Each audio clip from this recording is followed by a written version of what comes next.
Je vous appelle aujourd'hui, le 12 décembre, pour vous dire beaucoup de choses, surtout concernant notre football. Vous voulez que le football, qui est un jeu, qui devait être un jeu de plaisir, de l'amour, qui montre la disponibilité, qui découvre la position de notre pays, le Cameroun. Et il faut confier ce pays aux anti-biens, confier ce pays aux antipatriotes. Je dis non. C'est pour cette raison que j'ai sollicité ce jour pour vous dire les vérités crues du patriarche, politologue spirituel Anatome Vena, président fondateur de Koutrac. En ma qualité de politologue spirituel, patriarche Nobel Congo, président fondateur de Koutrac, collectif de travailleurs retraités de l'Afrique centrale, la personne qui a été choisie de dédouaner mon cadre naturel, Paul Biya. J'ai eu l'inspiration des bons anges de Dieu pour le nommer président d'honneur de notre association apolitique. Parce que le président Paul Biya est le seul héros d'Afrique noire qui nous reste. Et doyen des chefs d'État africains. Même avec sa force d'expérience, il était convaincu que le Fils de Dieu, Jésus-Christ, respecterait sa promesse. Car il avait dit, je reviendrai juger les vivants et les morts. Malgré tous ces pouvoirs ancestraux de nos 10 régions, de nos 58 départements, de nos 360 arrondissements, dans une seule nation, indivisible, il venait d'obtenir, en plus, le 13 février 2018, son pouvoir spirituel.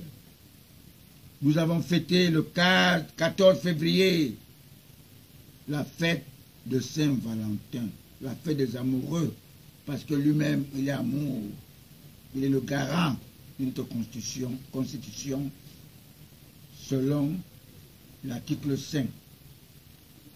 Comme je vous disais plus haut, le Fils de Dieu, notre Sauveur, est descendu pour fêter la Pentecôte de 2018 récente avec ses 12 apôtres, et le 13e apôtre l'a retenu à Vomeka, le président Paul Biya, qu'il a respecté le calendrier des élections du 7 octobre 2018 parce qu'il ne se reproche de rien. Le résultat de cette élection démocratique qui lui a été donné, très favorable, la possibilité de sortir démocratiquement l'Afrique à la gueule du prédateur colonisateur, pour démontrer à l'ancien chef d'État français, Jacques Chirac, le grand franc-maçon, que la démocratie n'est pas un luxe pour l'Afrique. Je le dis avec certitude.